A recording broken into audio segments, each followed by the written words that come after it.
What's up, chooms, and welcome to my first game ramble. Today I'll be talking about the infamous game Cyberpunk 2077.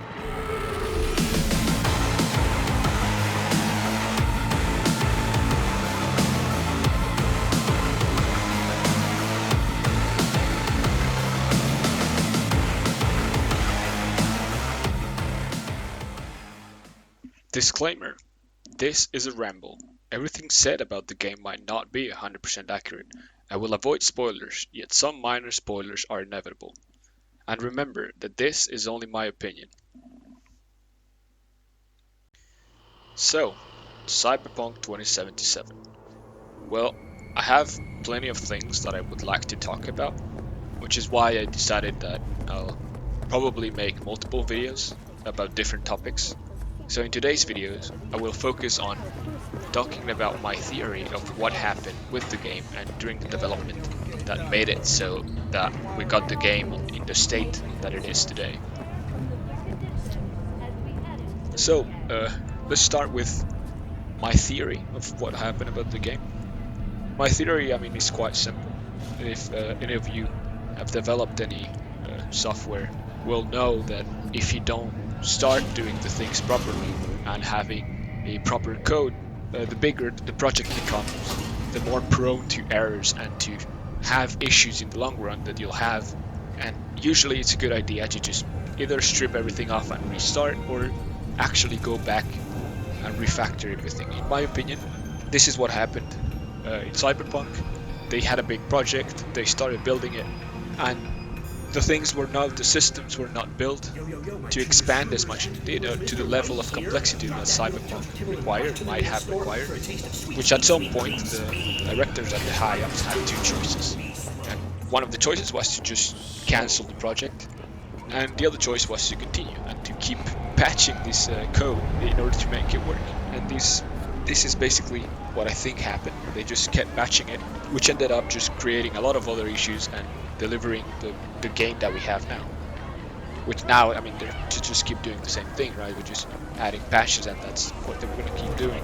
This way of working caused, well, not necessarily the way of working, but this patchwork of a project caused two major problems. One, simply the game had a lot of issues, and issues that were also difficult to track, simply due to the complexity of a project that has been continuously updated and patched upon and added stuff onto it, and just adding more conditions in order to prevent certain weird errors and so on. This is, for me, the reason why certain features did not make it into the game. And by this I mean features like the game, for example, has cars run on rails, right? The cars in the game run on rails, which for a modern game like today's games, having GTA games have done proper car AI for a long time. So for a modern game like Cyberpunk, what was supposed to be Cyberpunk, to have cars on rails seems completely out of place. And for me, this simply happened because they were supposed to have AI for cars, but it became so complex, and it created so many issues that they last minute decided to just get rid of it and have cars on rails. The same thing for me happened with how cops and how the wanted system works.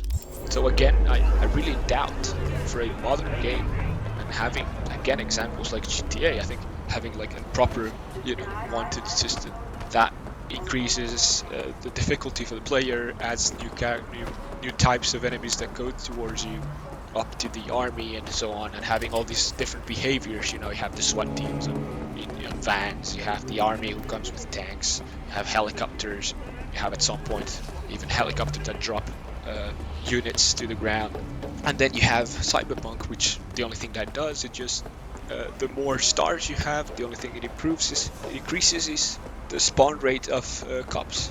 And this simply means that cops will just spawn more often behind your back or around the corner. Again, I believe that this was supposed to be done correctly, but then ended up being so complex and was creating so many issues that last minute they decided to switch it to a more simple system.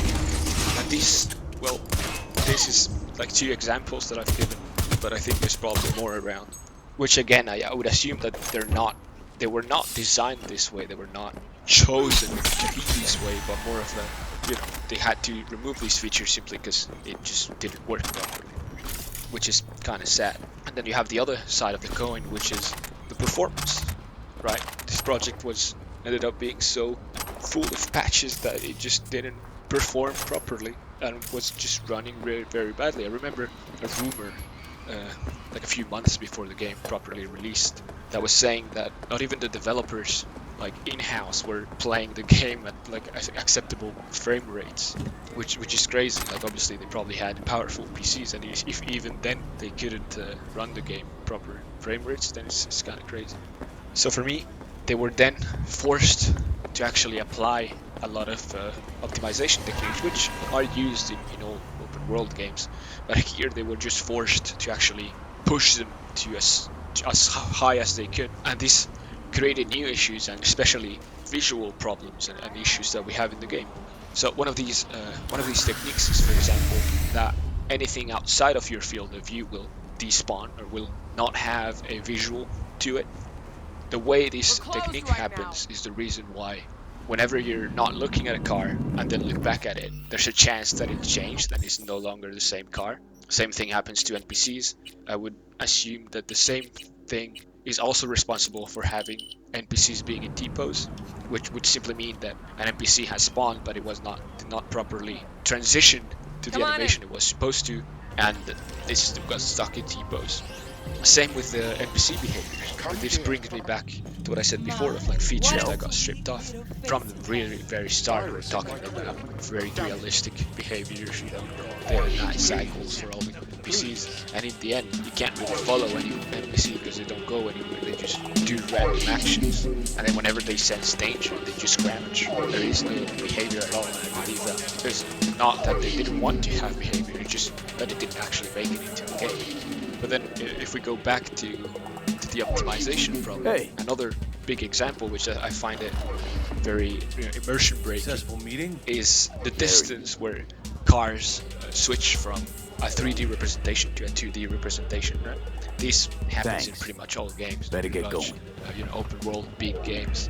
The difference is that usually this change happens very, very far from the character, but in Cyberpunk they had to push it so that the distance where this happens is like, I don't know, 50 meters from the player, which is crazy.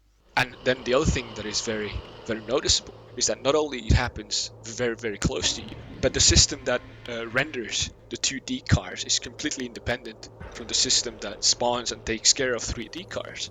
Which means that if you're looking far into a road and you see a 2D car coming towards you, and you see it reach that limit, you won't see it transform into a 3D car, which is what should happen, right? What you would expect should happen. It just doesn't. You just simply see it disappear. And then sometimes, without having any relation with the 2D cars, 3D cars might spawn. And this is extremely visible and very, very, underwhelming. Especially the environment of the game is so beautiful that seeing these things really breaks your immersion and just kind of doesn't let you appreciate how beautiful the game is. This is a very, it's a pity. Also in this like difference between the 2D system and the 3D system is that the 2D system wants to make it look as if the roads are actually busy, right? But the 3D system doesn't, meaning that whenever you stay on one road, you won't see that many cars going through, right? Like you're gonna see a few cars going to an intersection. Maybe one of them is gonna cross. That's it. Maybe a new one will appear at some point. But the 2D cars are just constant flow of cars. So then again, when you look into distance and see that difference, you see on one side a lot of 2D cars not that far from you, and suddenly you clearly see the difference where 2D cars spawn from nowhere and 2D cars disappear. There's no 3D cars representation of those. That for me, these kind of things that I've been saying is what brought me to that theory of what happened to the game.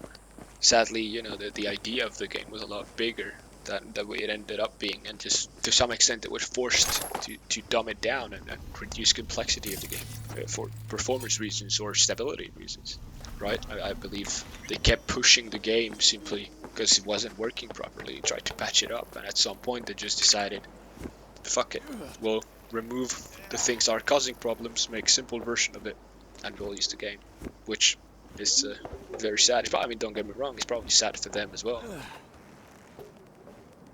So with this, I will end the video. I could go slightly deeper into the topic, but that would just drag the video along. But I think I passed the main ideas through. So that was it for me. Thank you for watching, and see you in the next video.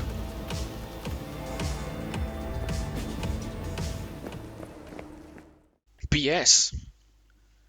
As a Star Citizen backer, actually the situation with Cyberpunk makes me quite happy in a funny way. Because Cyberpunk, from what we know, has been developed in 9 years, roughly. And the game did not live up to our expectations, right? And Star Citizen has also been developed for 9 years now. The difference is Star Citizen is a lot more complex and a lot more ambitious than Cyberpunk. And sure, the amount of content in Star Citizen is still lower than what we have in Cyberpunk. And technically, the game is not in a better state.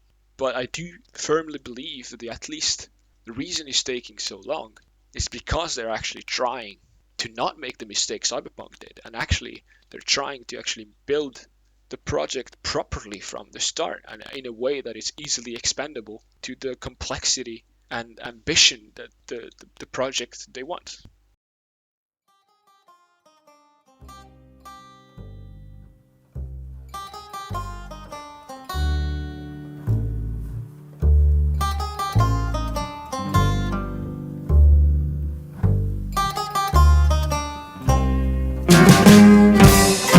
I'm gonna tell you a little story about a boy named Joe.